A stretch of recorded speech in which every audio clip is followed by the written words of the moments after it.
That's what my lawyer said to me, sitting across her desk, after I told her I had 30 days of audio recordings of my husband. 30 days of him thinking no one was listening. 30 days that ended with me sitting in a family law office instead of my own kitchen. My name is Claire. This is the story of the month I stopped trusting my husband and the recording that proved I was right to stop.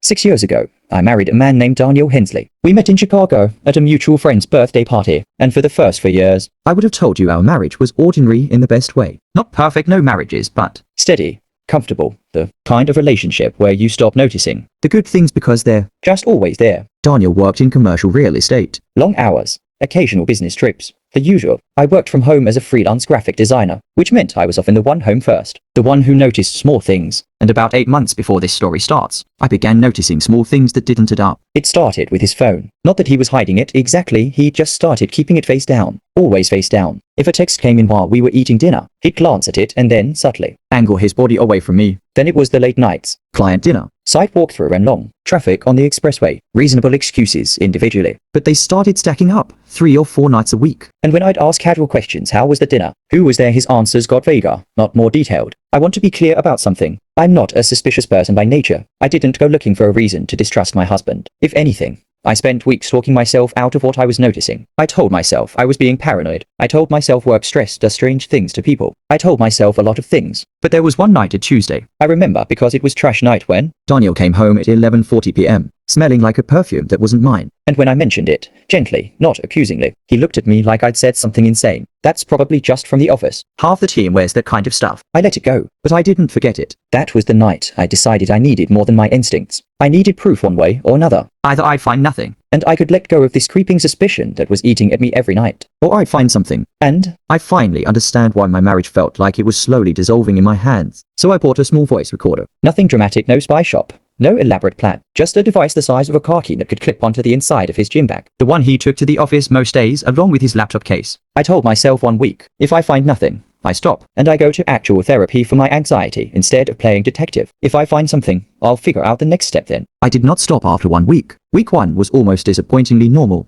Meetings, small talk with coworkers, a lunch order. One recording was just him singing along badly to a song on the radio. And honestly, it made me feel guilty. This was still the man I married. Maybe I really was imagining things. Week 2 is when the tone shifted. There was a call, Wednesday afternoon, where I heard him speaking quietly, quieter than his normal phone voice to someone he called Rack. Not a client name I recognized, not a coworker he'd ever mentioned. The conversation was short, careful, almost coded. Same as last time. Yeah.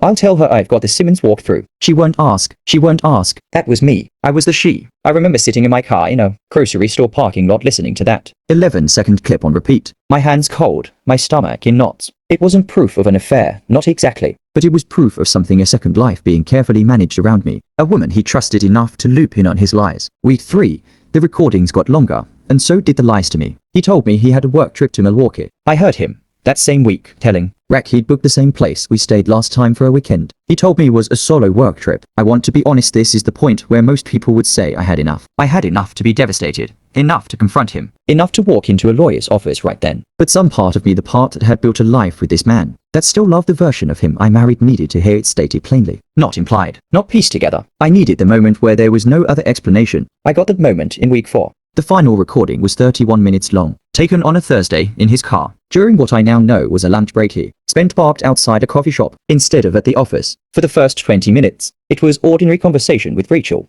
whose full name I now had. But then the topic changed, and my entire understanding of the last 8 months changed with it. They weren't just having an affair. They were planning around my life with a level of detail that made my skin crawl. Daniel mentioned moving things before she notices, referring to money. He mentioned a property, one I'd never heard of, that he said was almost fully in my name now. He talked about timing waiting until after a joint investment account matured before he brought anything up with me, so I wouldn't get spooked and start asking questions about the accounts. This wasn't a man having a moment of weakness. This was a man who had been quietly restructuring our shared finances for months, with another woman's help, while planning exactly when and how to eventually leave on his terms, with as much of our money protected on his side as possible. I sat in my kitchen and listened to that recording 3 times. I remember the strange calm that settled over me by the third listen, not because I wasn't devastated, but because for the first time in months, I finally had clarity instead of confusion. I wasn't losing my mind. I hadn't been paranoid. I had been right to trust the version of me that noticed things weren't adding up. I didn't confront him that night. I didn't confront him at all. Actually, not yet. Instead, the next morning, I called a family law attorney.